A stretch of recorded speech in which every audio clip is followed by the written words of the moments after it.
بسم الله الرحمن الرحيم ألم تكن آياتي تتلى عليكم فكنتم بها تكذبون قالوا ربنا غلبت علينا شقوتنا وكنا قوما ضالين ربنا أخرجنا منها فإن عدنا فإنا ظالمون قال اخسئوا فيها ولا تكلمون إنه كان فريق من عبادي يقولون ربنا آمنا فاغفر لنا وارحمنا وأنت خير الراحمين فاتخذتموهم سخريا حتى أنسوكم ذكري وكنتم منهم تضحكون إني جزيتهم اليوم بما صبروا أنهم هم الفائزون Alam takun ayati tutla alaikum, bukankah sudah dibacakan kepada kalian ayat-ayat kami atau ayat-ayatku? Fakuntum biha tukadzibun, lalu kalian mendustakannya. Qalu rabbana ghalabat alaina shiqwatuna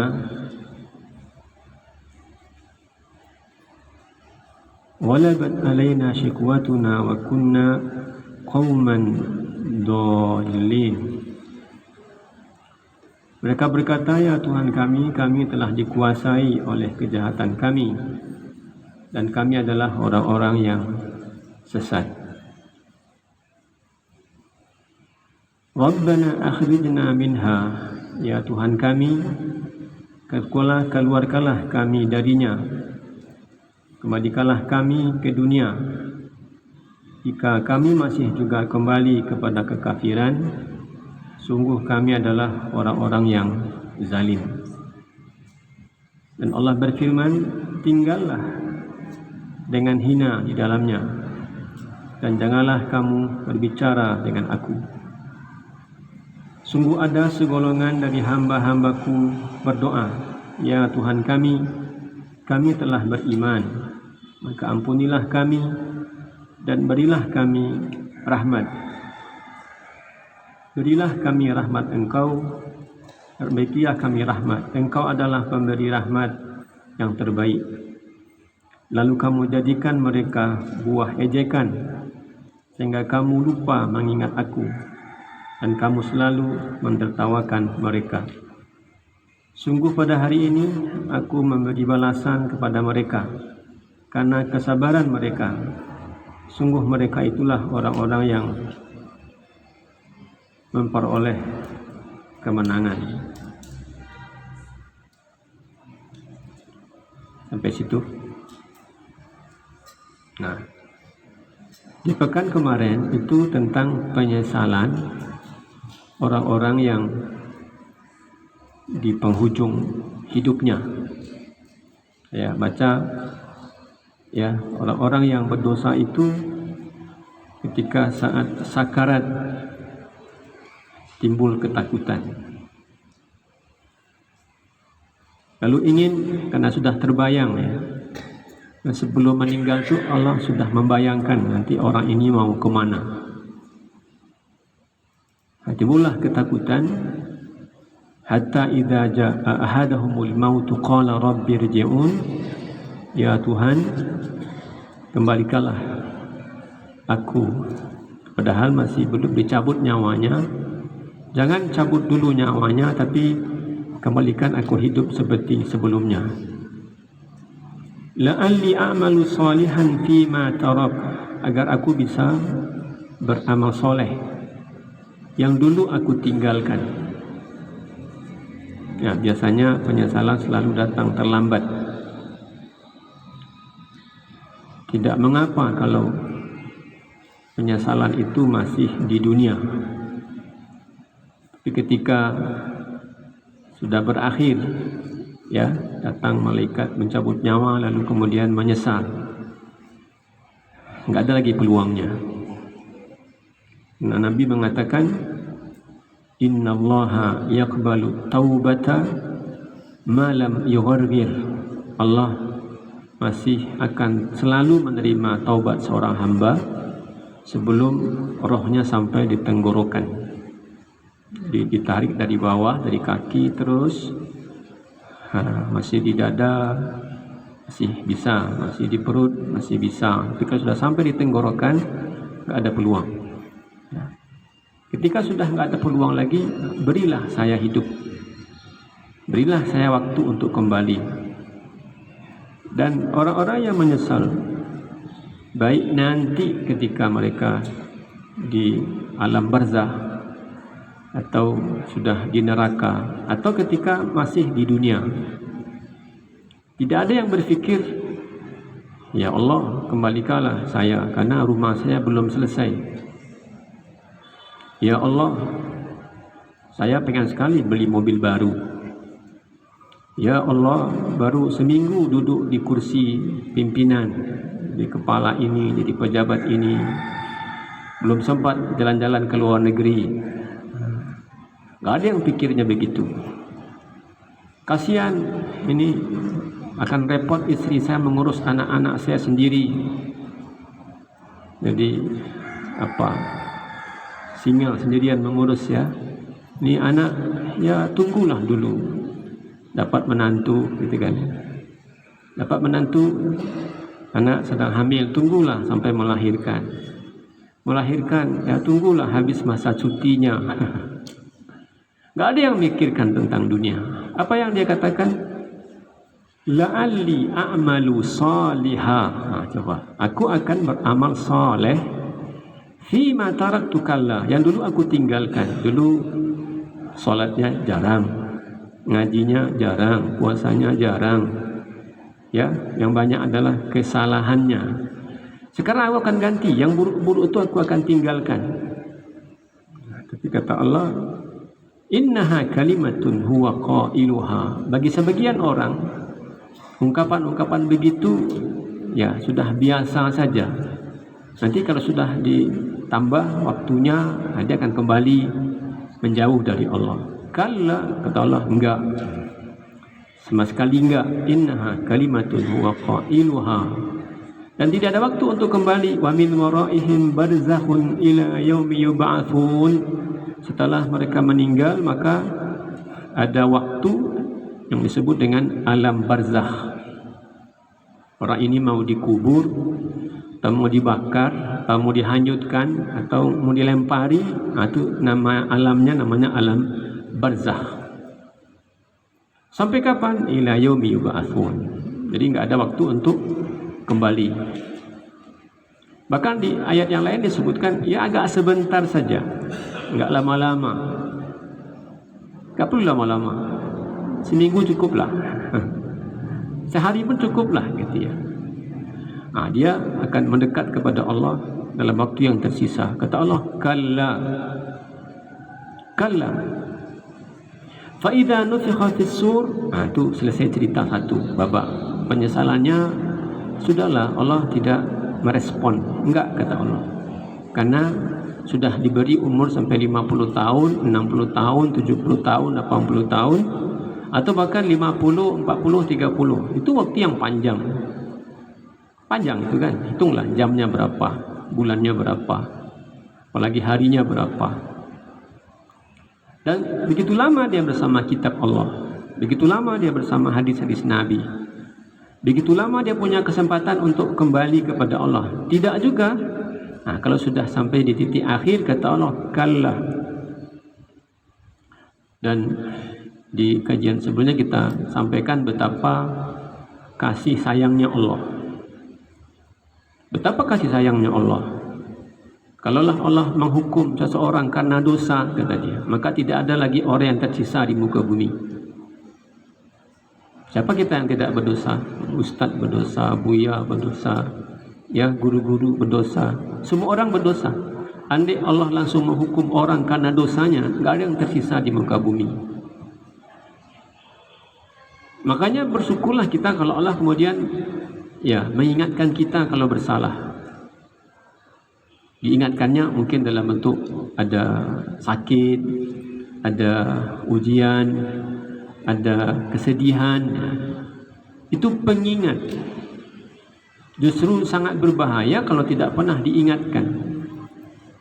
Hidupnya selalu ya lancar saja, urusan selalu mudah saja, rezeki selalu lapang saja, enggak ada sakit, ya enggak ada sedih, hari-harinya gembira aja, tidak ada yang mengganggu. Nah kalau begitu boleh jadi itu bahaya. Kenapa? Karena pada kenyataannya walaupun harusnya mengingat Allah itu kalau sedang lapang, sedang kaya, nah, sedang sehat, harusnya begitu. Ya, tapi kenyataannya kita lebih sering mengingat Allah kalau sedang susah, sedang sakit, ya, sedang bersedih. Ya. Makanya Nabi kita katakan alaihi salatu wassalam, ta'arraf 'alallahi firraha. Berakrab-akrablah, berkenalanlah dengan Allah lebih jauh kalau kamu itu sedang lapang. Kalau sedang lapang, sering-sering ingat Allah. Alhamdulillah, makasih Allah, Allahu Akbar, subhanallah. Apa tujuannya? Ya arifka fi syiddah, agar ketika kamu dalam keadaan sulit, Allah juga ingat kita. Sehingga kalau kita menengadakan tangan kita kepada Allah kalau sedang susah, itu Allah, oh si anu sudah familiar suaranya. Nabi Yunus alaihi salatu wassalam yang doanya disebutkan oleh Nabi, siapa yang berdoa dengan doa Nabi Yunus itu maka pasti dikabulkan doanya. La ilaha illa anta subhanaka inni kuntu minadh dhalimin. Habis itu berdoalah. Saya mau ini, baca di awalnya la ilaha illa anta subhanaka inni kuntu minadh dhalimin. Ya Allah sembuhkan, ya Allah lapangkan urusannya, ya Allah lapangkan rezekinya, ya Allah, ya Allah, ya Allah. Kata Nabi, tidaklah orang berdoa dengan doa Nabi Yunus ini kecuali Allah mengabulkannya. Asal jangan diminta hari ini. Nah, itu yang enggak boleh, itu kita nodong Allah. Harus hari ini. Nah, kalau enggak hari ini berarti enggak, jangan. Allah kabulkan mungkin hari ini, mungkin besok, mungkin bulan depan. Kalau tidak di dunia, Allah kabulkan di akhirat. Ayat ini itu adalah zikir Nabi Yunus sepanjang waktu.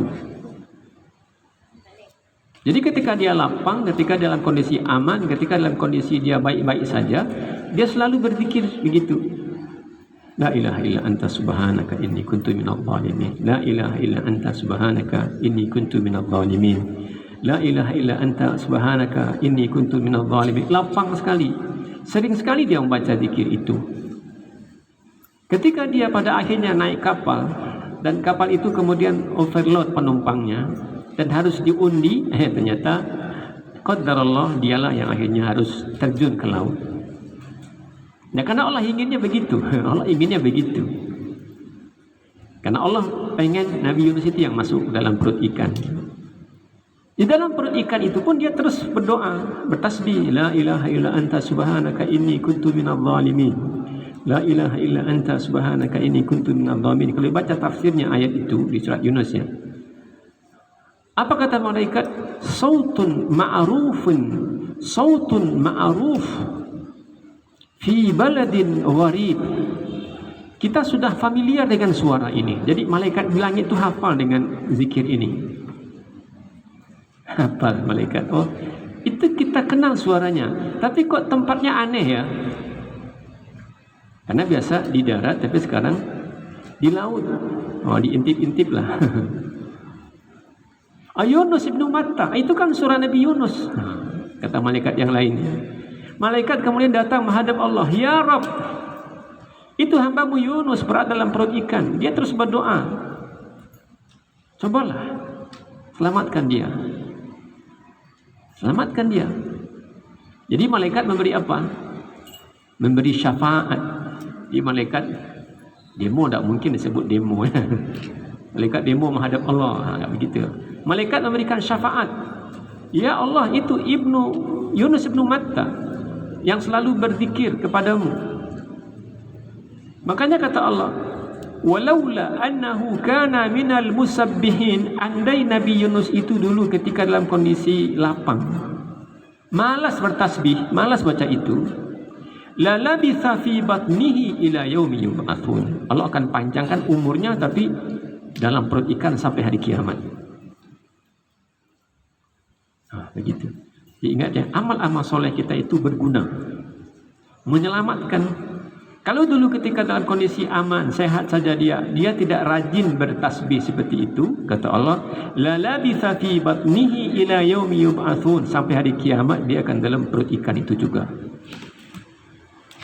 Tapi karena rajin bertasbih, akhirnya dapat diskon, korting sama Allah hanya beberapa bulan, ya, beberapa hari gitu. Tidak sampai seperti yang dikatakan oleh Allah akan dibiarkan dalam perut ikan itu sampai hari kiamat. Ya. Makanya Nabi katakan ta'arraf 'alallahi fir raha. Kalau kamu sedang lapang, sedang kaya, sedang sehat, sedang sejahtera, rajin-rajin ingat Allah. Sering-sering bersama dia, berakrab-akrab bersamanya. Agar kamu nanti ketika sudah susah, oh dia tahu dia sedang susah. Kan enggak enak rasanya ya. Walaupun ini sebenarnya maaf ya, itu ada pikirannya dari was-was setan. Kadang-kadang setan tuh apa kata dia? Kamu beribadah jarang, lalu minta sama Allah banyak, itu enggak malu. Sebanyak itu yang kamu minta, ibadah kamu hanya segitu, enggak malu. Tapi itu kadang-kadang menjadi was-was syaitan. Kalau setan tidak ingin, ya, kecuali ada peluang untuk mengurangi kedekatan kita dengan Allah atau menjauhkan kita dengan Allah, maka dia akan lakukan. Sehingga orang pada akhirnya malas berdoa. Padahal berdoa juga bagian dari ibadah. Ud'uni astajib lakum. Fa idza sa'alaka ibadi anni fa inni qarib. Kalau hambaku bertanya kepadamu tentang aku, katakan aku dekat. Ujibu da'watad da'i idza da'an. Aku kabulkan permintaan orang yang meminta kalau dia meminta. Jangan pula kemudian mengikuti was-was setan itu. Kalau sedang lapang malas mengingat Allah, tu sedang susah enggak pula mengingat Allah. Itu kapan ingat Allah? Sebaik-baiknya, seidealnya, ingatlah Allah ketika sedang lapang dan juga sedang sempit, sedang sehat, sedang sakit, sedang kaya, sedang susah. Jangan pula tidak pernah, itu gimana? Sudahlah, malu. Itu was-was syaitan. Ya. Ta'arraf 'alallahi fir raha'i ya'rifka fi syiddah. Karena kenyataannya kalau entahlah karena waktunya yang tersedia, karena kalau lagi sehat kan banyak kesibukannya. Kalau sakit kan cuma di rumah saja, di tempat tidur kan, daripada bengong nonton TV itu. Ya, ada himbauan dari dalam, ya, astagfirullah, subhanallah, alhamdulillah, la ilaha illallah. Kata setan, kamu kalau lagi susah ingat Tuhan ya. Kalau lagi kaya, lagi lapang, lagi sehat, ya idealnya ingat ketika lapang dan ingat ketika sempit. Jangan pula kalau ketika lapang enggak, itu ketika sempit juga enggak. Dia ada alam barzakh, wa min waraihim barzakhun ila yaumi yub'atsun. Fa idza nufikha fis suri fala ansaba bainahum yawma idzin wala yatasaalun. Ketika nanti ditiupkan sangkakala yang kedua pada saat berbangkit, itu hubungan kekerabatan itu terputus seolah-olah. Apa maknanya? Ya, kita ini bapaknya, ini ibunya, ini suaminya, ini istrinya, tapi enggak memberi manfaat. Orang nggak bisa mengingkari itu bapaknya, gimana gitu bapaknya, itu ibunya, itu istrinya, itu anaknya. Tapi maknanya putus itu nggak ada hubungan, itu maknanya tidak bisa saling menolong, nggak bisa saling menolong. Bahkan dalam tafsir saya baca, ya, masing-masing orang itu bahkan berharap dari keluarganya, kira-kira ada nggak hak saya sama dia yang belum dia bayarkan. Begitu. Lihat dia, abangnya ya, oh dia dulu pernah berutang belum bayar. Dia belum bayar. Oh dulu dia gunjingkan saya. Mencari hak diri kita pada saudaranya. Fala ansaba bainahum, enggak ada gunanya bangga-banggakan pada hari itu. Karena setiap orang pengen, bahkan kalau ada sedikit apapun. Ya, mungkin jarum jahit satu mungkin dipinjam dan enggak kembalikan. Peniti. Berapa sih harganya peniti ya? Dia pinjam tapi nggak dikembalikan. Korek api dipinjam tapi nggak dikembalikan. Dia berharap ada pada keluarganya itu. Bukan hanya pada orang lain. Ini pedagang, ini pembeli, ini pedagang uang saya nggak dikembalikan. Ini barangnya tidak asli, dibilangnya asli. Itu orang lain. Ini antar kerabat. Dia pengen, ya, saking susahnya kehidupan dia pada hari itu, dia berharap sesuatu yang bisa meringankan beban dia, bahkan termasuk dari ayah ibunya, dari abangnya, dari kakeknya, dari suaminya, dari istrinya. Agar apa? Urusannya lebih mudah, lebih ringan. Makanya fala ansaba bainahum, enggak ada gunanya hubungan nasab. Nabi katakan yang ada nasab nanti berguna itu hanya nasab Nabi dan keluarganya. Begitupun dengan menantu, mertua, hanya Nabi aja, yang lain enggak ada hubungannya. Enggak ada yang membantu, enggak ada yang gunanya pada hari itu. Makanya kan Allah katakan di surat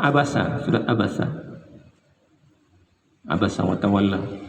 Ujungnya ya, yauma yafirrul mar'u min akhihi. Pada hari itu seseorang lari dari saudaranya. Nampak saudaranya, kira-kira saudara ini mau minta tolong gitu ya. Dia lari sembunyi. Oh dia kenal aku, mungkin ada haknya sama aku atau hak aku sama dia. Itu dia lari. Yauma yafirrul mar'u min akhihi wa ummihi wa abihi. Lari, anak lari dari ayahnya, lari dari ibunya. Jadi ayahnya datang, ibunya datang, itu dia lari. Enggak ingin diganggu. Mungkin kalau bisa ada haknya sama ayah ibunya, itu dia minta pada hari kiamat. Wa sahibatihi wa bani. Pada pasangannya, di sini disebut istrinya, berarti pasangannya. 30 tahun, 40 tahun, 50 tahun, 60 tahun tinggal serumah. Satu meja makannya, satu toiletnya, satu kasurnya. Pada hari kiamat nampak sama dia kabur. Begitupun ayah ibu nampak anaknya, atau sebaliknya anak nampak ayah ibunya, lari.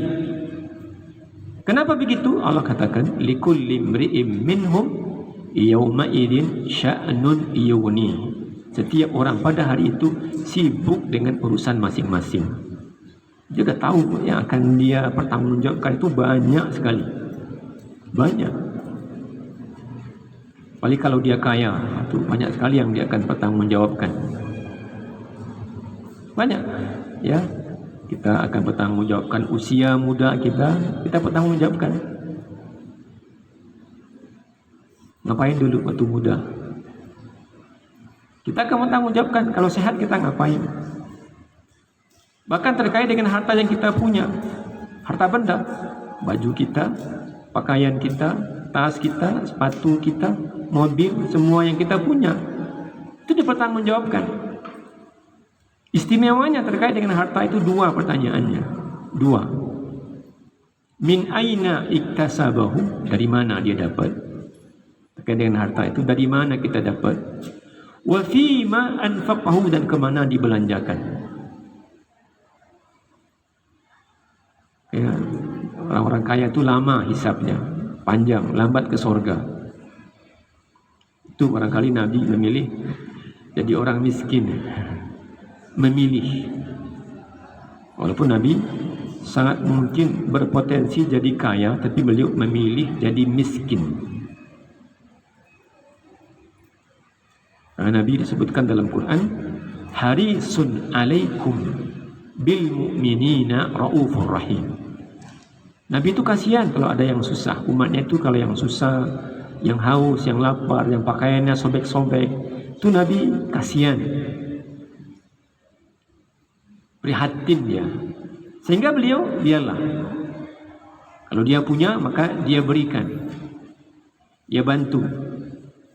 Sampai-sampai diriwayatkan oleh Urwah bin Zubair radhiyallahu anhuma, kata beliau dari Aisyah bibinya, sampai pernah ada masa di mana kami, kata Aisyah, selama 3 bulan itu tidak memasak. 3 bulan. Kalau orang sekarang nggak masak, nggak apa-apa. Nggak bisa ke pasar, Ustaz. Datang orang, Bu, katanya di rumah kita kan. Oh, agak lebih maju sedikit, di Padang, nggak tahu di sini ada GoFood. Cek aja berapa harganya. Dia nggak pernah masak, tapi kalau dia makan, datang dia bayar. Nabi 3 bulan memakan makanan yang tidak dimasak. Bosan juga barangkali itu. Ya, walaupun makannya ayam terus, kalau 3 bulan makan ayam, bosan. Makan daging aja terus, bosan. Maka ketika Aisyah ditanya, lalu kalau begitu apa yang bibi makan? Kalau 3 bulan nggak masak, gimana caranya? Makan apa? Apa yang dimakan? Al-aswadan. Anak makan korma, lalu minum air putih. Kebetulan tempat air itu kendi, warnanya hitam. 3 bulan makannya korma, minum air. 3 bulan. Tapi diriwayatkan bahwa Nabi itu kalau sedang punya uang, giliran memberi karihil mursala, seperti angin puting beliung. Kalau dia punya uang di kantongnya ini, maka dia beri seperti angin topan. Jadi cepat sekali. Beliau sangat mungkin jadi orang kaya, tapi memilih hidup miskin. Jadi miskin karena pilihan hidupnya. Dia bekerja, berusaha, tapi ketika kaya dia bagi karena kasihan lihat umat. Beliau kaya sejak mudanya karena beliau sudah berdikari dari kecil. Karena umur 7 tahun itu sudah mandiri, jajan dari upah mengembalakan kambing. 4 upah dia, nggak minta kepada pamannya. Karena usia 6 tahun sudah yatim piatu kan. Lahir, ayah sudah nggak ada. 6 tahun usianya, ibu pergi. Sebentar sama kakeknya. Ya, 7 sampai 8 tahun sama kakeknya. Habis itu kakek juga pergi. Tinggal sama pamannya. Pamannya anaknya banyak sekali. Abu Talib itu. Nah, dia mengembala, dapat upah. Ketika sudah 12 tahun usianya, dia sudah jadi orang dagang, tapi dagang antar negara. Nggak kayak kita dagang hari ini pasar Solo. Hari apa sekarang? Jumat. Sabtu besok di Cupak. Minggu nanti di apa minggu sana? Guguk. Senin Moropane. Itu masih dalam satu kabupaten. Tapi Nabi usia 12 tahun sudah dagangnya ke luar negeri. Dari Mekah tuh dagangnya kemana? Ke Syam. Sehingga dari jauh kelihatan oleh Buhira pendeta, orang Nasrani yang membaca Injilnya. Dari jauh kelihatan ada rombongan, tapi salah seorang anggota rombongan itu dinaungi oleh awan. Tanda kenabian. 12 tahun. Puncaknya ketika 25 tahun dia menikah dengan Khadijah. Nggak seperti kita menikah. Saya nih, ibu juga nikah begitu kan. Apa dikasih sama suami, atau apa yang dikasihkan ke istri. Saya terima nikahnya si Fulanah binti Fulan dengan mahar seperangkat alat sholat tunai. 100.000 jadi. Ya, murah itu berkah. Semakin murah itu semakin berkah. Tapi Nabi dalam riwayat dikatakan maharnya untuk Khadijah itu 20 ekor onta. Kalau harga 1 ekor onta itu 20 juta, berarti mahar Nabi itu 400 juta. Kan sudah kaya dia itu. Terus berdagang. Makanya ketika dia punya uang dia bagi. Dia miskin sampai 3 bulan tidak ada makanan yang dimasak, itu karena pilihan hidupnya. Boleh aja kita memilih, ya, biarlah, tidak repot betul urusannya di akhirat. Nah, saya kirim aja duluan. Dan semakin kaya dia, Abdurrahman bin Auf itu lama ke surga. Kenapa? Karena banyak sekali uangnya dan lama sekali menghitungnya.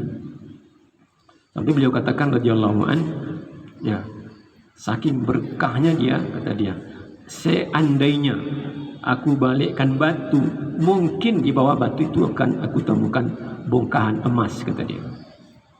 Berkahnya hidup dia, Abdurrahman bin Auf radhiyallahu an. Fa idza nufikha fis suri fala ansaba bainahum. Jadi nasab yang nanti hanya bisa menolong itu kalau yang keturunan Nabi. Yang menantu Nabi, yang mertuanya Nabi. Ada kan di antara sahabat itu yang menantunya Nabi, ada yang mertuanya Nabi. 2 khalifah itu menantu Nabi, 2 khalifah itu mertuanya Nabi. Nah, mereka lah nanti yang cuma bisa menolong. Kita ini semua fala ansaba bainahum. Nasab-nasab kita itu tidak berguna, enggak bisa diandalkan, ya, pada hari berbangkit. Wala yatasaalun faman thaqulat mawazinuhu faulaika humul muflihun. Siapa yang berat timbangan amalnya, maka merekalah yang beruntung. Wa man khaffat mawazinuhu faulaika alladziina khasiru anfusahum. Siapa yang ringan timbangan amal baiknya, jadi yang salahnya lebih banyak, lebih berat. Nah, kalau begitu rugi. Fi jahannam khalidun, dan menjadi penghuni neraka dalam kondisi abadi. Talfahu wujuhahumun nar, lalu wajah mereka dibakar oleh neraka. Wahum fiha karihun, dan bibir mereka itu cacat. Di hadisnya disebutkan bagian atas bibirnya itu sampai ke bagian atas, ke tengah kepalanya, dan bagian bawah bibirnya sampai ke pusarnya. Penghuni neraka itu jelek sekali bentuknya. Naudzubillah min dzalik. Nah, kita lanjutkan. Alam takun ayati tutla alaikum. Ini tentang orang-orang yang tadi, mulai dari mereka menyesal, ya, diberi umur 40, 50, 60 tahun, tapi ternyata banyak kesalahannya, dan ketika malaikat maut datang menjemput, kata dia, beri kami waktu untuk kembali. Kata Allah, enggak ada. Pada hari berbangkit, mereka menderita. Coba, ya, di saat itu Allah memaki mereka, Allah mengejek mereka. Kita sudah dalam kondisi terjepit nih, nggak bisa ngapa-ngapain. Di saat yang sama kena omel, kalau gitu ya, kena omel. Alam takun ayati tutla alaikum. Bukankah dulu aku sudah bacakan kepada kalian, ya, ayat-ayatku. Aku kirim nabi, aku kirim rasul. Para rasul kemudian digantikan oleh para ulama. Dan apalagi kita, ada Quran, ada sunnah yang terus Allah jaga. Fakuntum biha tukadzibun, lalu kalian tidak membenarkannya, kalian malah mendustakannya. Ibu yang mulia, dari awal Allah sudah ingatkan kita bahwa Quran ini sepenuhnya adalah kebenaran. La raiba fihi, tidak ada keraguan di dalamnya. Kalau kita menemukan kisah-kisah ini dalam Quran, nanti itu akan terjadi pada hari kiamat. Ya, orang-orang yang tadi itu, mereka mendustakan ayat-ayat Allah. Mereka yang sebelum meninggal, lalu mereka kemudian minta waktu lebih panjang. Nanti pada hari kiamat akan ada orang-orang yang pada hari kiamat kondisinya seperti ini.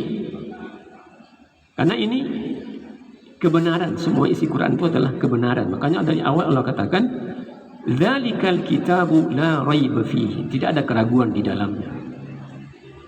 Itu kan nanti, ya, dia nanti itu akan ada.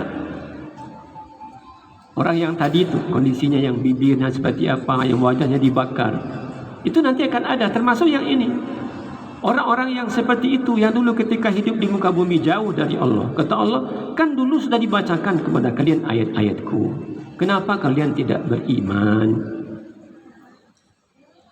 Apa malangnya? Ketika dia minta waktu tambahan untuk hidup, tidak ada waktu tambahan untuk hidup.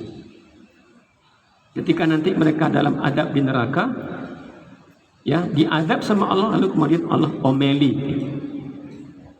Alam takun ayati, kan dulu sudah aku sampaikan. Berapa banyaknya nabi? Ya, Nabi kita katakan tidak ada umat kecuali, kata Allah, ada nadhir, ada pemberi peringatan. Nabi saja banyak sekali, karena adalah bijaknya Allah, karena Allah tidaklah akan menghukum seseorang kecuali sampai kepada umat tersebut peringatan. Dari Nabi Adam sampai Nabi Muhammad alaihi salatu wassalam, berapa banyaknya umat manusia, umat, kumpulan orang, dan setiap umat itu ada nabi. Nabi, ya, bukan rasul, nabi. Yang di hadis Imam Malik disebutkan jumlah nabi itu 124.000. Apa tujuannya? Agar tidak ada orang yang nanti pada hari kiamat mengatakan, saya enggak tahu. Makanya Allah kirim setiap umat itu dari Adam sampai Nabi Muhammad, itu ada nabi yang tugasnya memberi peringatan. Tapi karena Nabi Muhammad alaihi salatu wasallam yang terakhir, ya sudah, enggak ada lagi nabi setelah beliau. Tapi sebelum beliau banyak sekali. Kita ada di sekolah dulu cuma tahu 25 nabi.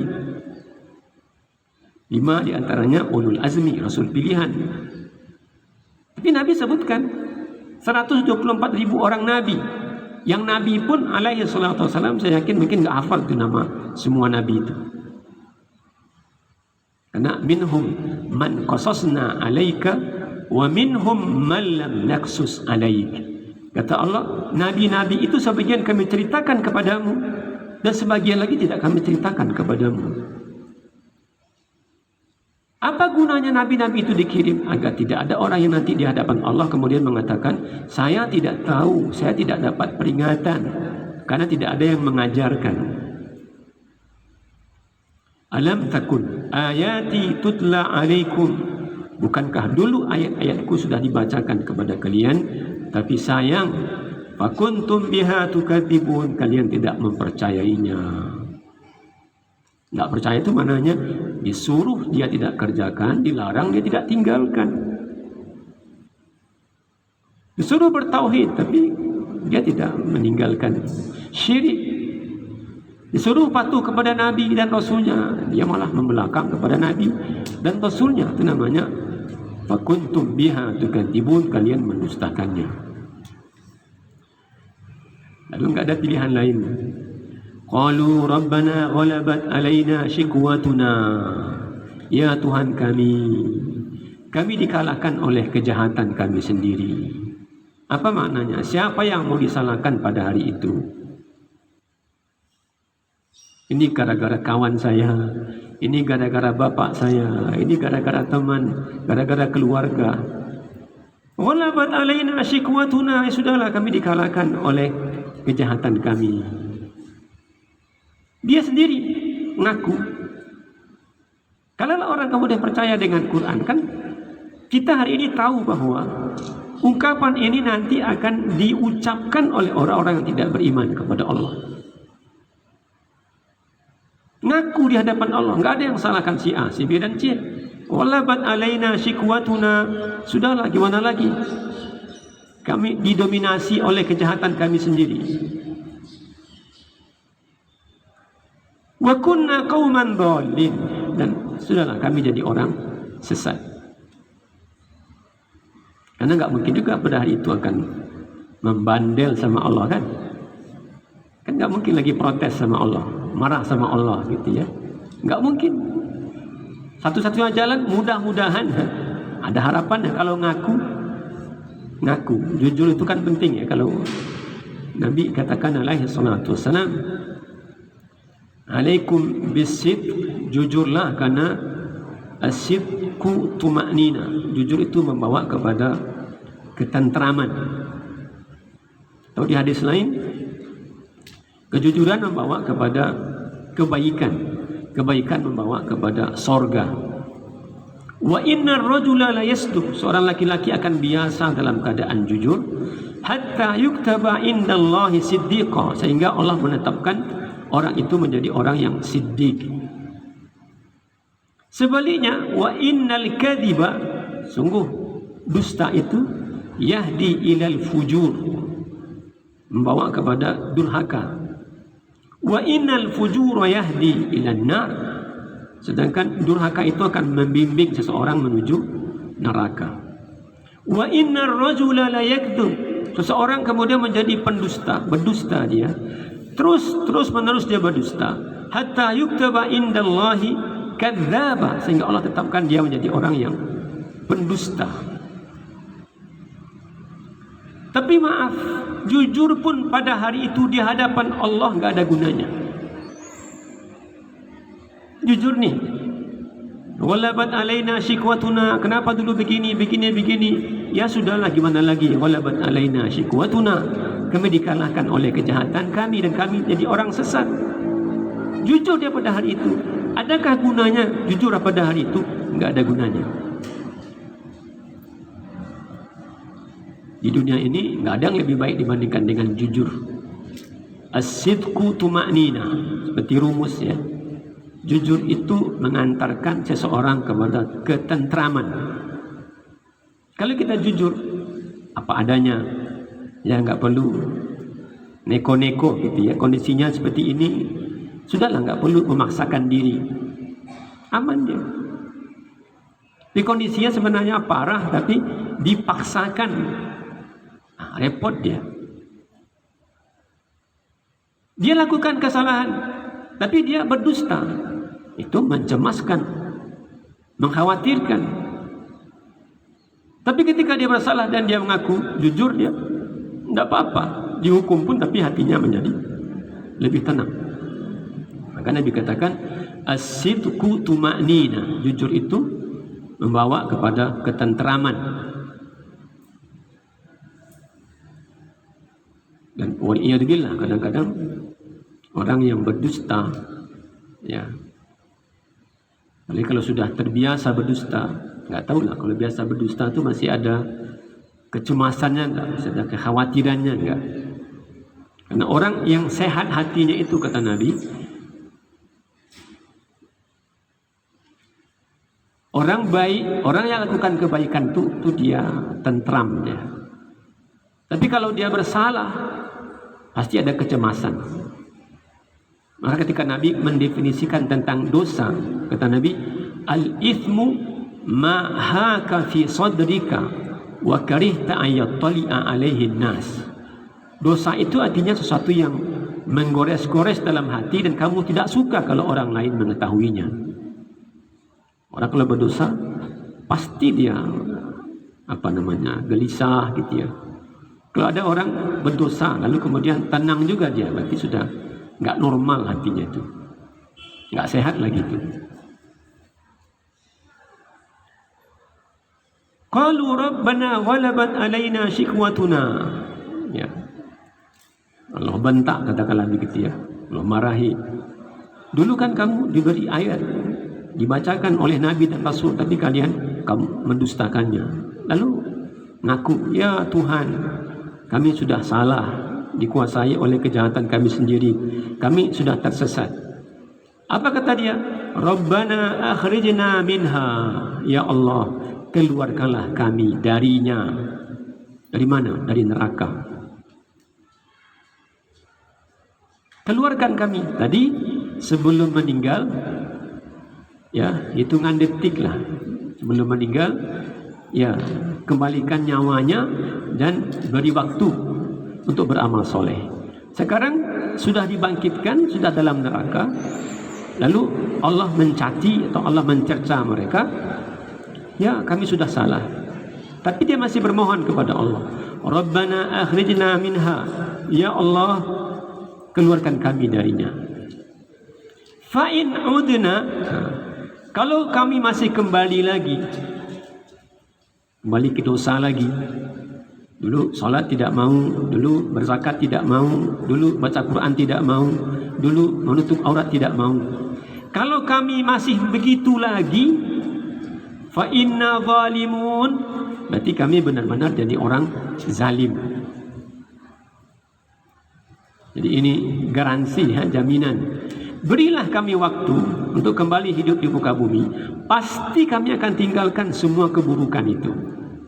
Kalau kami kembali lagi kepada keburukan dan maksiat itu, benar-benar zalim kami ini. Mau pindah kemana dia? Alam ini sudah nggak ada lagi. Bumi tempat kita tinggal ini sudah nggak ada lagi. Alam sudah berganti dengan alam yang lain. Kan sudah berganti. An-nafkhatul ula, tiupan sangkakala pertama, itu semua sudah binasa, hancur. Mau kembali kemana dia? Jadi nggak ada mundur ke belakang, terus. Jadi perjalanan hidup kita ini kan disebutkan oleh Allah dalam Quran, ya, dari saripati makanan, lalu kita dari pembuahan sperma dan sel telur, lalu kemudian jadi alaqah menggantung, lalu kemudian kita menjadi segumpal darah, lalu segumpal darah itu bertulang, lalu ditutup oleh Allah dengan daging, lalu habis itu lahir, lalu habis itu kemudian menjadi remaja, lalu menjadi balik, lalu menjadi tua. Kan gak ada orang balik ke belakang. Lalu kemudian dia mati. Setelah mati dia terus melanjutkan perjalanan hidupnya. Gak ada serial kembali, itu gak ada. Alam ini sudah gak ada nanti, karena sudah ada alam yang kedua, ya, alam padang mahsyar, itu alam akhirat. Kata mereka, Rabbana akhrijna minha, kembalikanlah kami. Fa in udna, kalau kami masih kembali juga kepada kejahatan kami itu, berarti kami benar-benar zalim. Nah, kata Allah, ihsa'u fiha, tinggallah kalian terhina di dalamnya. Allah itu, Masya Allah, pengasihnya, ya. Allah itu, Masa Allah, penyayangnya. Masya Allah, ya, karena Allah itu punya 100 rahmat.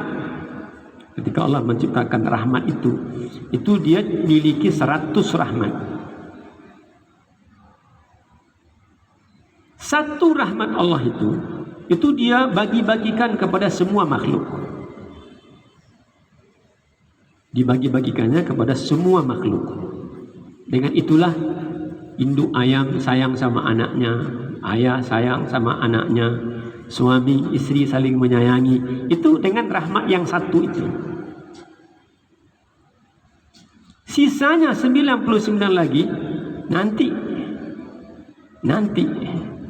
dia sembunyikan untuk dibagikan di akhirat. Sehingga ada ungkapan ulama begini, kalaulah orang-orang kafir atau orang-orang berdosa tahu betapa banyak dan betapa besar rahmatnya Allah, pasti mereka tidak akan berputus asa. Kalaulah, kan ada orang dosanya sudah sangat banyak, ya, maksiatnya sudah sangat banyak. Kalau orang-orang berdosa itu tahu dengan rahmat Allah, pastilah dia tidak akan berputus asa. Karena Allah katakan, la taqnatu mir rauhillah, jangan kalian berputus asa dari rahmat Allah. Karena tidaklah berputus asa dari rahmat Allah kecuali orang-orang kafir. Jadi kalaulah manusia tahu atau orang-orang yang berdosa itu tahu tentang luasnya rahmat Allah, pastilah dia tidak akan berputus asa. Dan kalau orang-orang beriman tahu tentang iqabnya Allah, sadar kita dengan adabnya Allah, tidak ada kita ini yang merasa puas dan merasa banyak amalnya. Ya, kalau orang kafir itu tahu rahmat Allah, tidak ada mereka yang akan berputus asa. Dan kalau kita tahu tentang marahnya Allah, tentang adabnya Allah, tidak ada kita ini akan merasa aman. Tidak ada kita yang merasa aman. Makanya Nabi kan katakan begini, ya, orang-orang fasik atau orang-orang berdosa, kalau mereka berdosa Kan mereka merasa seperti ada lalat hinggap di hidungnya.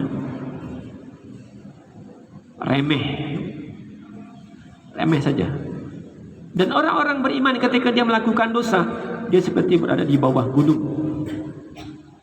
Yang gunung itu dalam kuasa Allah, sehingga sangat mungkin gunung itu Allah timpakan ke kepalanya.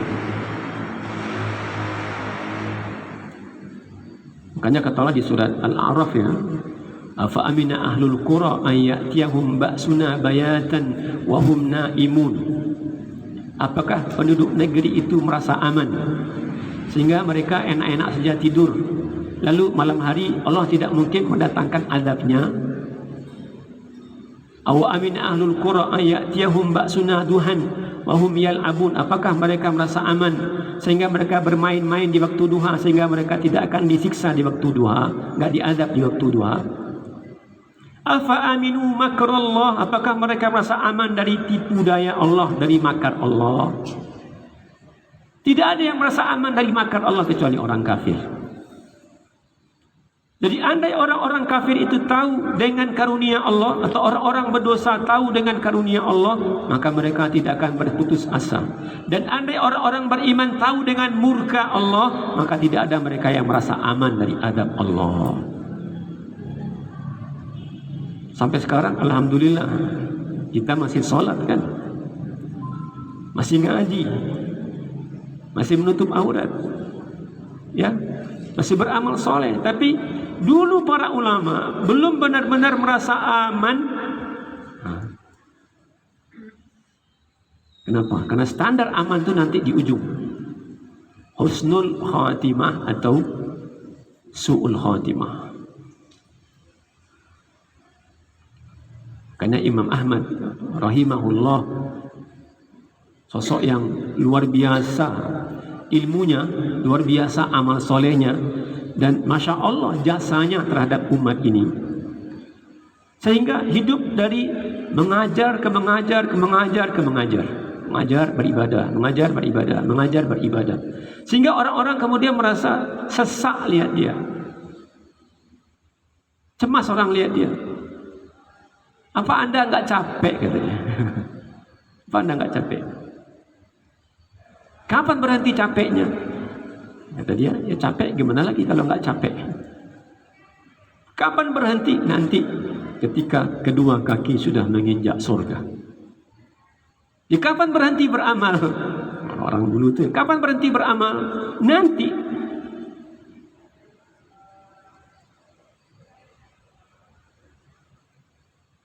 InsyaAllah, ya, kalaulah orang-orang kafir, orang-orang berdosa itu tahu dengan karunia Allah, mereka tidak akan berputus asa.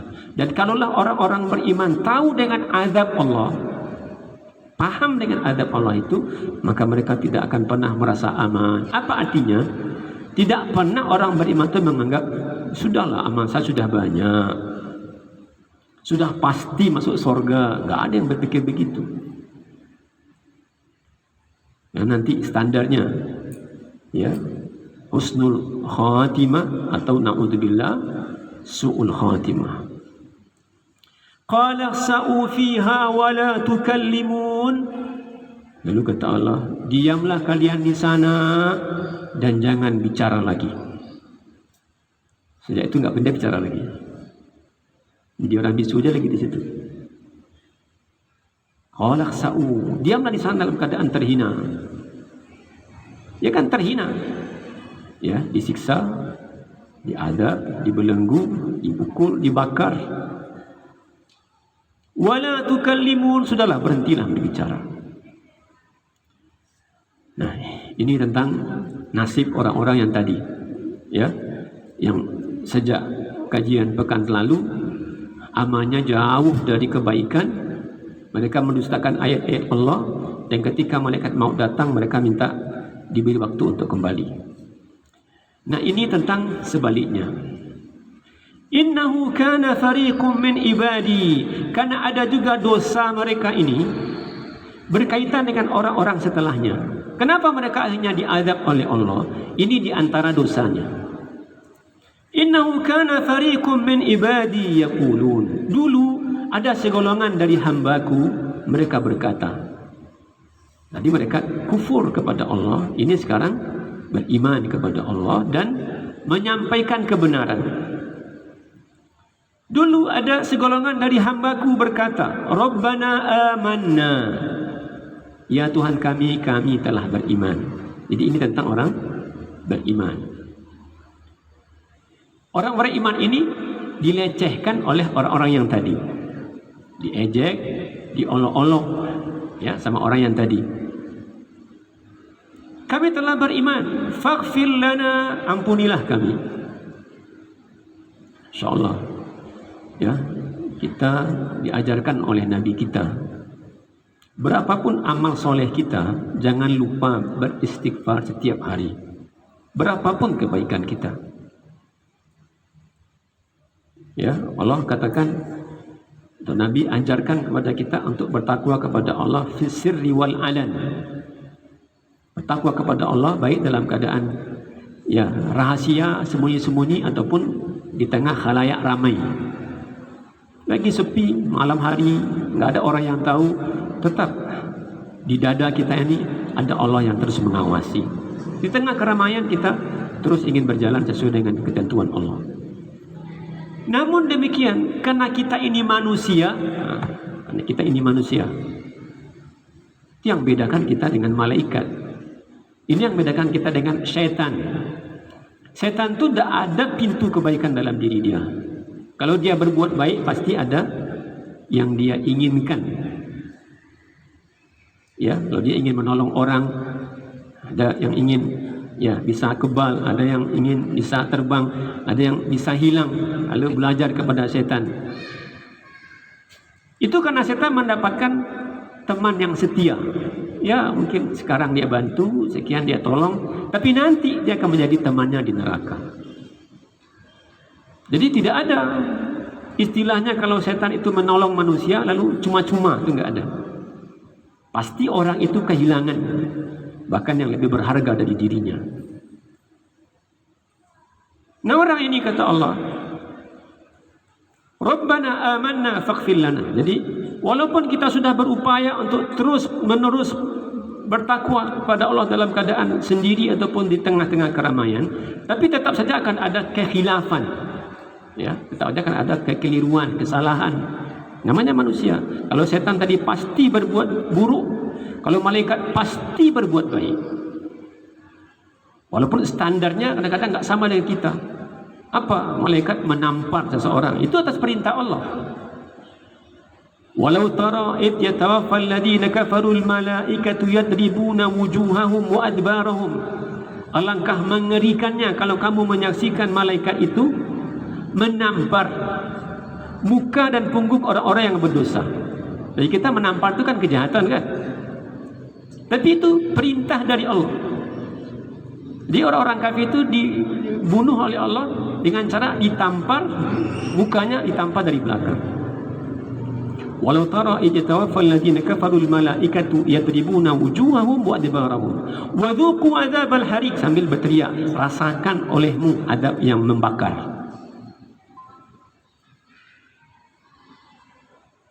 Ada bukit yang dibalikkan oleh malaikat, kan? Ada kampung yang dibalikkan oleh malaikat. Itu malaikat enggak jahat. Ada kaum yang binasa, ada kaum yang mati, puluhan ribu orang mati. Itu bukan malaikat jahat. Karena standarnya mereka mengajarkan perintah Allah. Setan enggak ada peluang kebaikan dalam dirinya. Kalau dia nolong orang pasti ada maksud lain. Malaikat enggak ada keburukan dalam dirinya, karena dia akan selalu melakukan apa yang Allah katakan. La ya'sunallah, tidak pernah durhaka kepada Allah. Wa yaf'aluna ma yu'marun, dan pasti mengerjakan apa yang Allah perintahkan. Jadi dia tampar orang, ya, dia balikkan negeri, dia hancurkan kampung atas perintah Allah. Kita setaat-taatnya kita mustahil tidak bersalah, karena kita manusia. Itulah kenapa Nabi kita Muhammad alaihi salatu wasalam orang terbaik di sini dan nanti di akhirat, setiap hari mengajari kita. Jadi Nabi ajarkan kita sebenarnya. Kenapa Nabi diriwayatkan setiap hari tidak kurang istighfarnya dari 70 kali, di hadis lain bahkan 100 kali. Astagfirullah, astagfirullah, astagfirullah. Dan sebelumnya kita kaji bagaimana Hasan Basri kan, ketika ada orang bertanya kepada dia, hidup saya sulit, adakah jalannya? Saya sudah sekian lama berumah tangga, belum dapat keturunan, adakah jalannya? Urusan saya ini banyak, begini, ya, petani kekeringan, adakah jalannya? Kata dia, banyak-banyaklah beristighfar. Jadi surat Nuh kan, faqultu astaghfiru rabbakum, aku berkata, kata Nuh, minta ampunlah kalian kepada Tuhan kalian. Innahu kana ghaffara, karena Tuhan itu Maha Pengampun. Kalau kalian rajin-rajin beristighfar kepada Allah, yursilis samaa alaikum midrara, dia akan turunkan hujan dari langit, enggak ada yang kekeringan. Wa yumdidukum bi amwalin wa banin, dan dia akan sokong kalian, akan dukung kalian dengan harta yang banyak dan dengan anak-anak yang banyak. Wa yaj'al lakum jannatin wa yaj'al lakum anhara, dan dia akan jadikan untuk kalian sungai-sungai, dan Allah jadikan untuk kalian taman-taman.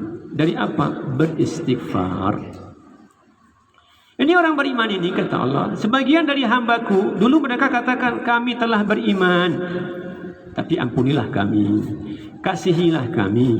Wa anta khairur rahimin, engkau sebaik-baik orang yang mampu dan bisa memberikan kasih, memberikan sayang. Engkau sebaik-baik orang yang pengasih, engkau sebaik-baik orang yang penyayang. Tapi apa reaksi kalian? Nah, orang yang tadi, ini orang-orang beriman ini, mereka berdoa kepada Allah, mereka beriman, mereka minta ampun kepada Allah, tapi diejek sama orang kafir.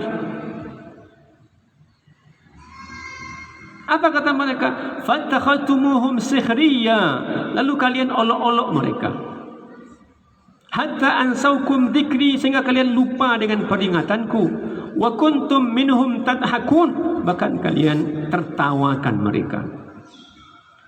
Ayat ini turun, maaf ya, di awal-awal Islam itu datang, ya, ketika Nabi terima wahyu di awal-awal, memang banyak di antara sahabat yang du'afa, ya, secara ekonomi memang ya kelas bawah.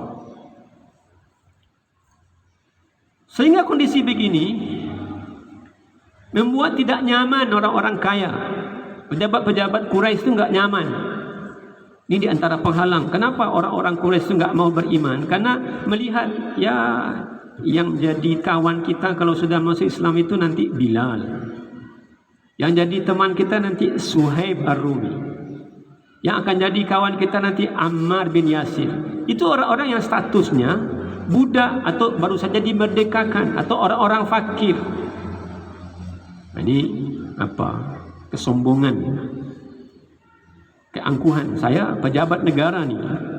Mereka pejabat negara di Mekah waktu itu kan, rajanya, menterinya, gubernurnya. Lalu Nabi katakan manusia itu sama. Seperti apa? Ka'asnanil mish, kata Nabi, seperti gigi-gigi sisir. Ya, jari-jari sisir kita tuh kan sama semua kan. Ada yang pendek, ada yang panjang, tapi di awalnya kan sama sini. Sisir. Kalau nggak sama, luka kepala. Lalu dia akan sederajat sama. Kita akan sederajat dengan Bilal. Akan selevel dengan Ammar. Jadi pelayan, jadi pembantu, jadi budak. Ini keangkuhan, kesombongan. Ikrimah bin Abu Jahal radhiyallahu an, ketika dia belum Islam, dia terlambat Islamnya. Ya, bapaknya mati itu dia enggak terima, lama sekali dia. Nanti baru ketika Fathu Makkah, setelah itu baru dia beriman. Apa kata dia? Ketika Fathu Makkah, jadi Makkah itu ditaklukkan. Sahabat setelah pergi dari Mekah ke Madinah, ya, 8 tahun kemudian pergi kembali ke Mekah, menaklukkan kota Mekah. Tidak ada senjata.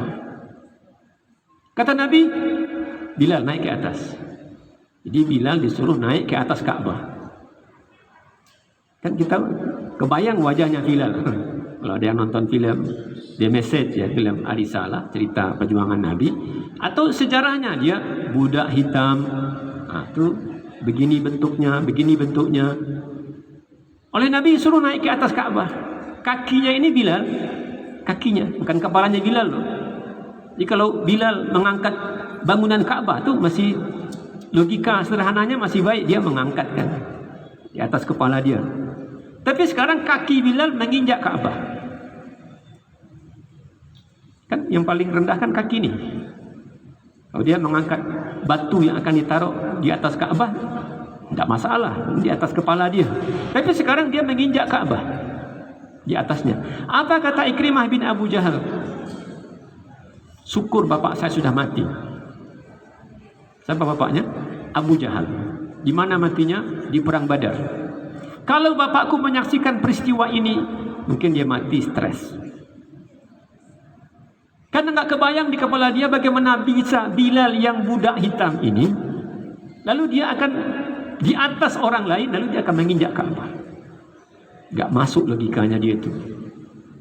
Bangunan yang paling suci ini, lalu diinjak oleh kaki manusia, menurut persepsi dia, golongan yang paling bawah dari manusia, mantan budak.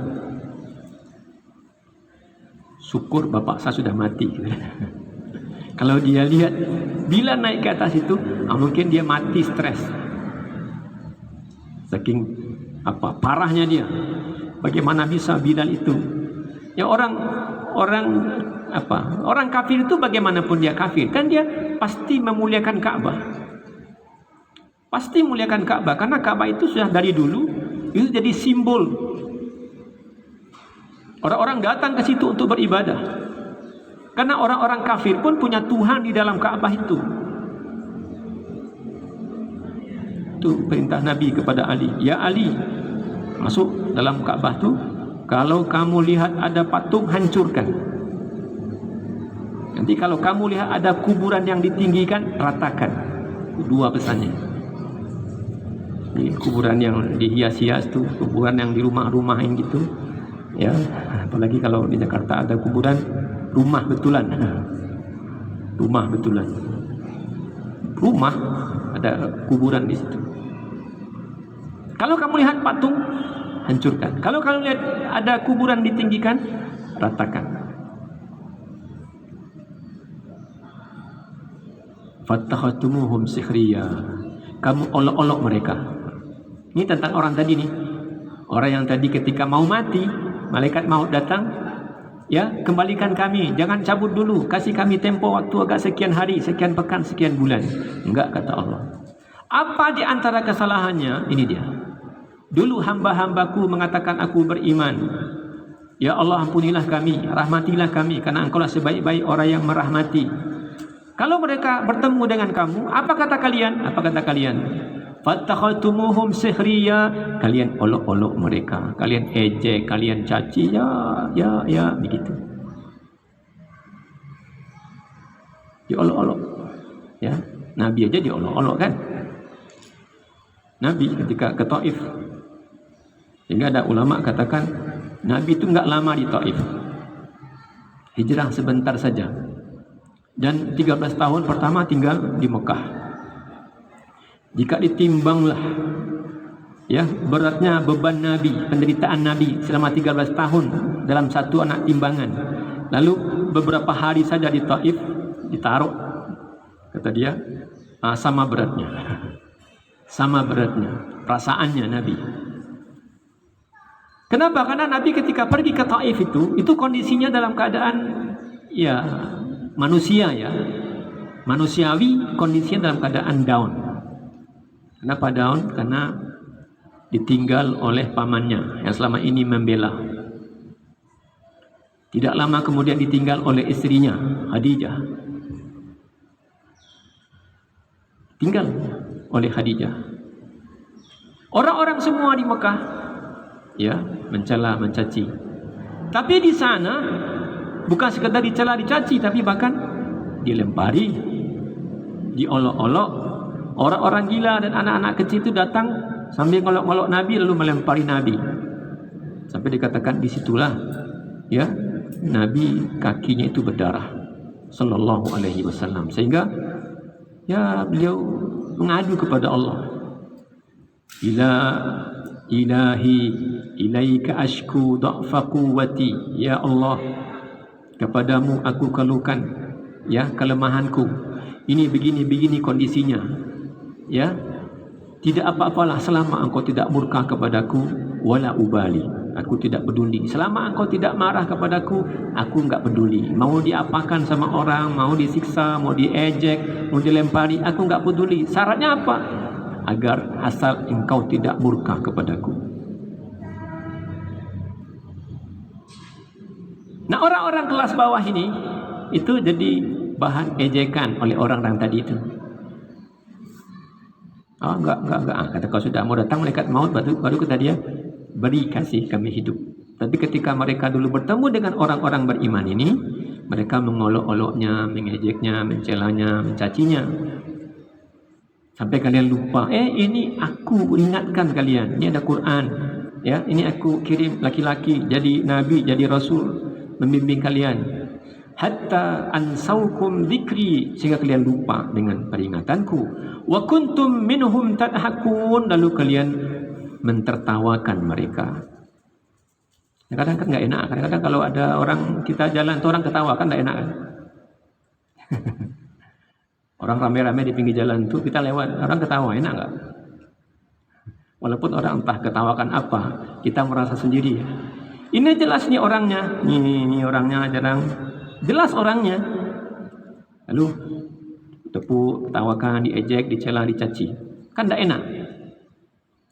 Kata Allah, inni jazaituhumul yaum, hari ini aku berikan balasan kepada mereka.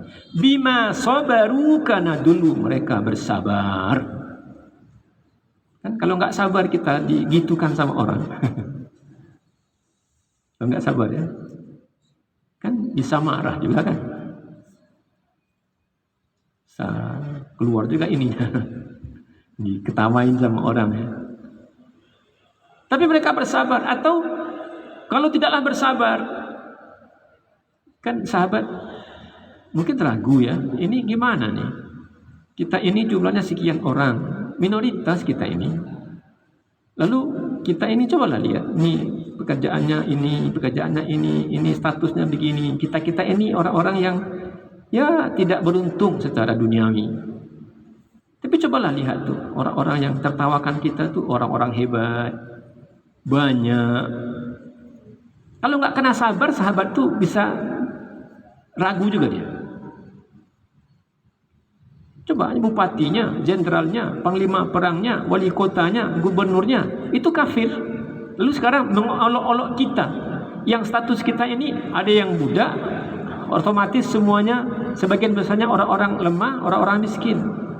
Kalau tidak bersabar mereka, ya mungkin futur namanya, kecewa, frustasi, ya sudahlah, atau kembali murtad. Makanya kata Allah, inni jazaituhumul yauma bima sabaru, hari ini aku berikan imbalan kepada mereka karena mereka bersabar.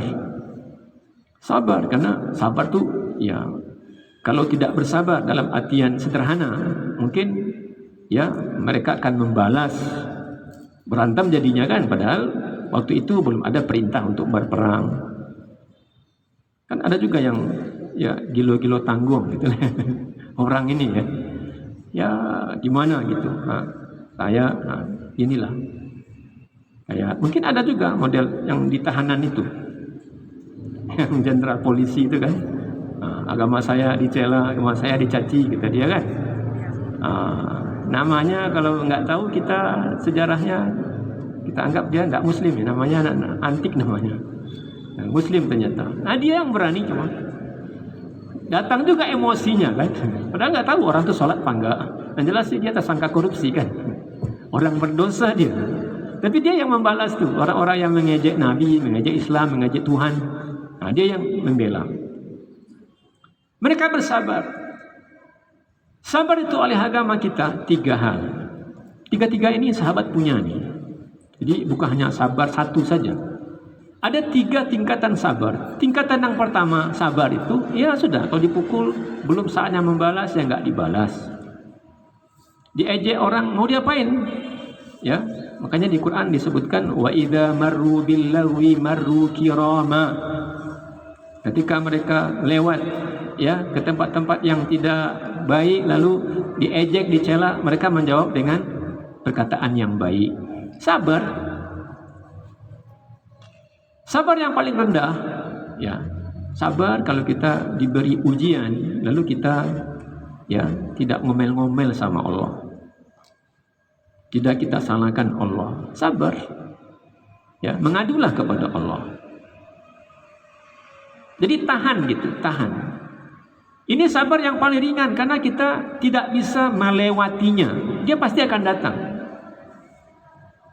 Entah kapan, ya, ternyata ya orang-orang dekat kita dipanggil oleh Allah. Itu pasti ada. Kita nggak bisa menahannya. Dengan uang seberapa banyak pun, dengan kekuatan sehebat apapun, kita nggak bisa menahan kalau Allah mau mengambil orang-orang yang kita sayangi. Ya, kita tiba-tiba badannya panas, badannya dingin. Kan maunya kita sehat kan? Tapi Allah beri, dan kita nggak bisa menolak. Dan mungkin kita pengen berobat, silakan. Ini seolah-olah ya mesti, seolah terpaksa, nggak ada pilihan lain. Nggak ada pilihan lain, karena kalau kita nggak sabar, nggak ada untungnya juga. Andai ya kita bersedih, lalu kita kemudian kehilangan orang-orang baik yang kita sayangi, lalu kita nggak bersabar, lalu ngapain? Kita nangis. Lalu ketika kita nangis, apa dia datang lagi? Sebagian daerah masih ada budaya robek-robek baju. Apakah semua bajunya dirobek, yang datang, yang pergi itu akan kembali? Ya, sebagian daerah ada uang receh itu ya disebarkan tanda berduka. Apakah jangankan uang receh, semua kekayaannya disebarkan tanda dia berduka, apakah yang pergi itu akan kembali? Andai air mata kita bukan lagi air tapi ganti dari darah, apakah dia akan kembali? Enggak ada pilihan. Orang beriman enggak ada pilihan. Nah, ini paling rendah karena enggak ada pilihan. Di atas itu lebih berat lagi, sabar meninggalkan dosa. Kita 10 menit lagi paling lama ya. Enggak sampai jam 6 karena maghrib sekarang cepat.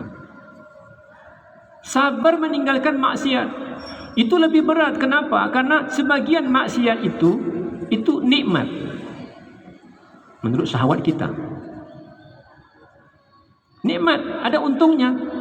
Orang yang bekerja, na'udzubillah ya, mendapatkan keuntungan atau penghasilan dari riba, kan ada keuntungannya, nggak ada uangnya, ada yang dia dapatkan. Dia menjual yang haram, dia dapat untung dari situ. Lalu dia tahan. Kalau saya tahan nanti saya nggak dapat lagi. Saya nggak dapat lagi. Ya, karena berurusan dengan keinginan diri.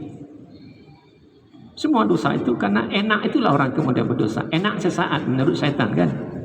Enak, kenapa dia akhirnya berzina, dia mencuri, gampang, tidak dapat repot kita kerja, dapat aja uang, gitu kan. Membegal, ngapain capek-capek kerja, mungkin sehari dapat sekian ratus ribu, 10 ribu, 20 ribu, begal dapat motor satu sehari kan. Untungnya, tapi dia tahan, meninggalkan maksiat. Dia tahan, oh tidak dapat saya lagi, nggak dapat lagi, nggak untung lagi, ya. Yang paling berat itu sabar dalam taat, karena sabar meninggalkan maksiat langsung bisa kita rasakan efeknya di muka bumi.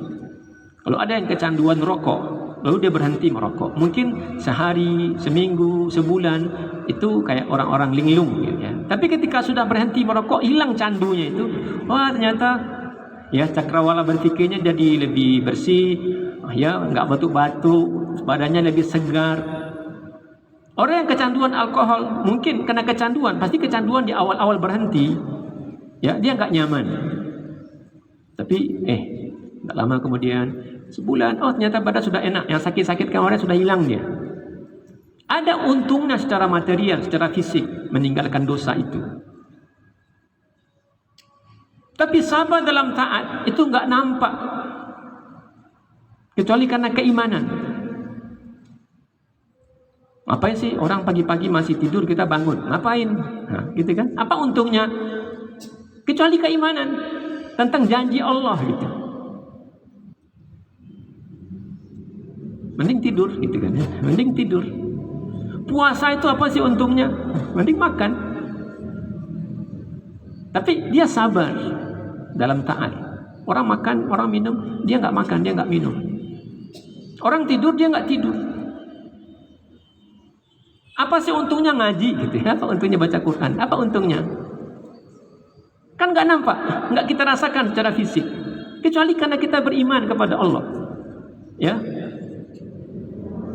beriman kepada Allah.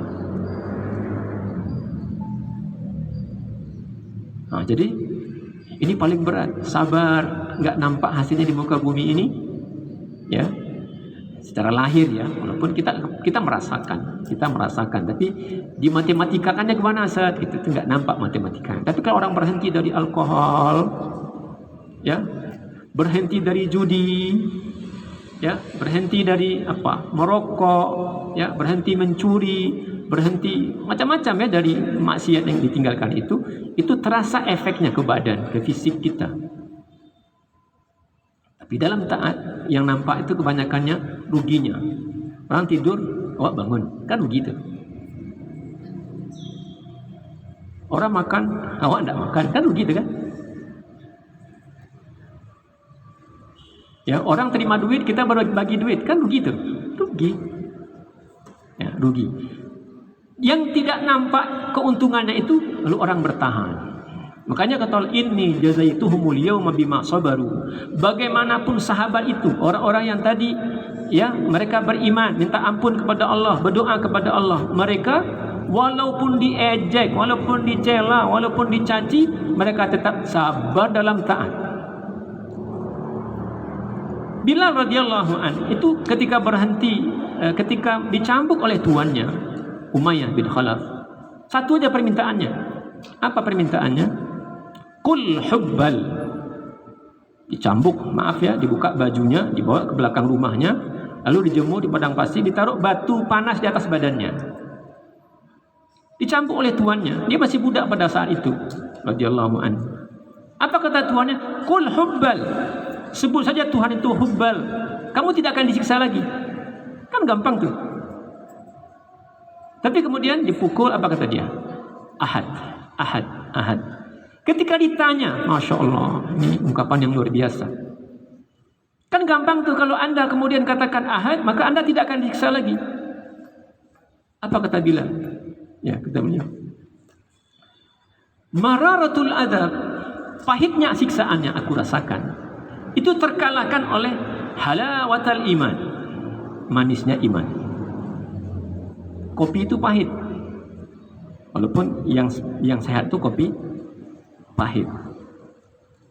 Yang manis itu tidak selalu sehat. Kalau ingin sehat, minumlah kopi pahit. Tapi pahitnya hilang karena gula. Kalau sudah pakai gula, belum tentu sehat. Teh juga begitu. Mau teh sehat, teh tanpa gula. Jadi siksaan itu pahit, iman itu manis. Apa kata beliau? Pahitnya siksaan dikalahkan oleh manisnya iman. Jadi imannya dia ini itu bisa menutupi sakitnya siksaan. Sama seperti manisnya gula itu menghilangkan pahitnya kopi. Jadi ketika diminta oleh tuannya, kul hubbal, ucapkanlah hubbal, kata dia, ahad, ahad, ahad, Allahu ahad, kul huwallahu ahad, yang maha esa, yang maha esa, yang maha esa. Kata tuannya, cukup kamu sebut hubbal. Hubbal itu Tuhan orang jahiliyah, berhala. Kamu sebut aja itu. Kalau kita sebut asyhadu alla ilaha illallah, sebutlah hubbal.